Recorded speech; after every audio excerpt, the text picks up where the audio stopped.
All right, hello again, Crystal Blicker with Ruff House Dog Training, and we are here with 10-week-old Australian Shepherd Jett, and we are going to review her sit command.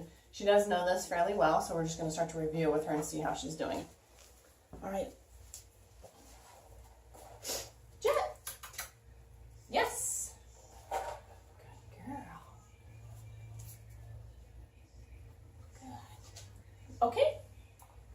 So I'm going to start to use a release cue to get her up. Jett, sit. Yes. I want to reward in position. Good girl. Okay. And then release her with her okay cue word. Jett, sit. Yes. Good girl. Yes. She holds position, so I can mark yes and reward again. And then again, I want to release. Okay. And I'll usually just throw the treat away from them to get them to move away from me. Jett, sit. Yes. So again, she knows this pretty well. She came knowing this from the breeder. Okay. Good girl. Jett. Yes. Good girl. Good girl. Okay. Good. Jett, come. Yes. Sit. Yes. Good girl. So as you see, okay.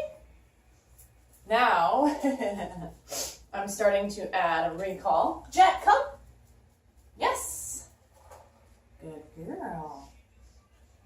Good. Yes. Good. Okay. So as she goes to get the treat, now I'm just calling her to me because I know she's going to come to me because she wants the food. So I can just reinforce that motion and behavior of her running to me by adding come.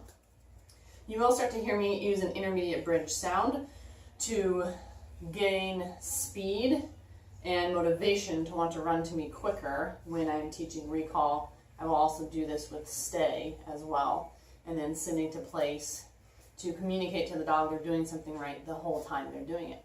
So I'll show you a few reps of that. Oh, good girl. Good girl. Okay. Oh, that one went far. Oh, there you go. Jett, come. Da-da-da-da-da-da-da. Yes. Good. And on the recall, I reward anywhere from 1 to 5 times so that the recall becomes very reliable. Okay.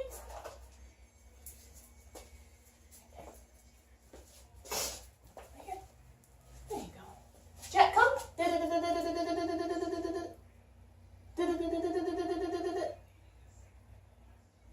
First time she's heard this sound. Yes. Good girl. So the intermediate bridge is like a hot-cold game. Yes. If she's heading towards me, doing what I want, she hears that intermediate bridge sound. Okay. And then if she pauses, then I stop using it. Jett, come. Yes. Good girl. Very good. Okay.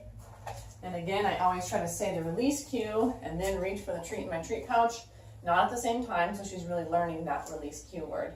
Jett, come. Yes. Good girl. So again, you saw that I bent over there. Yes. Good. Okay. Use some kissy sounds. Wiggled my hand. Good. Jett, come. Yes. Yes. Good girl. Very good. Yes. Very good.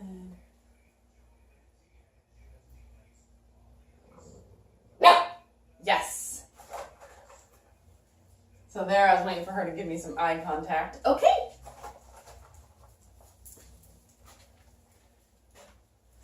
Right here.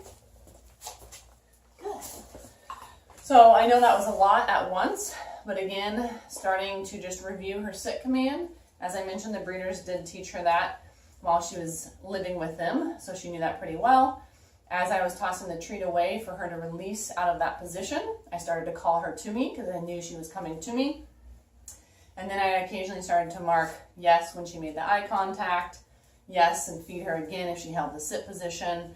So that way she doesn't learn that the treat is the release. A lot of times what happens is when you give them the reward, then the dog gets up on their own rather than you releasing them. So then the dog just thinks that the reward is the release. So it's very important to add a release cue word so that way they know to get up when you ask them to, so they'll hold position longer for periods of time if you need them to in whatever situation that might come up. Good girl.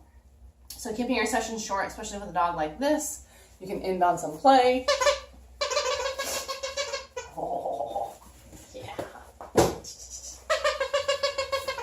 Oh, yeah. Keep it fun for the dog.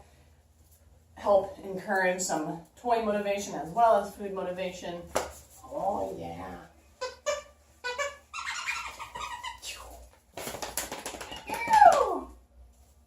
Bring it. Yay, good job, Jett. Good job, Jett. So here I can actually go into a drop it command where I hold still. Wait for her to release. I don't pull back.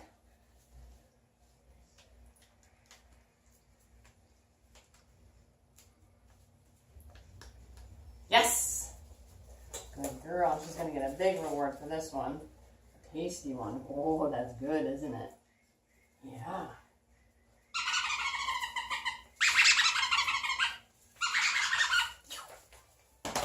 Yay! Good girl! You dropped it too soon. You dropped it too soon.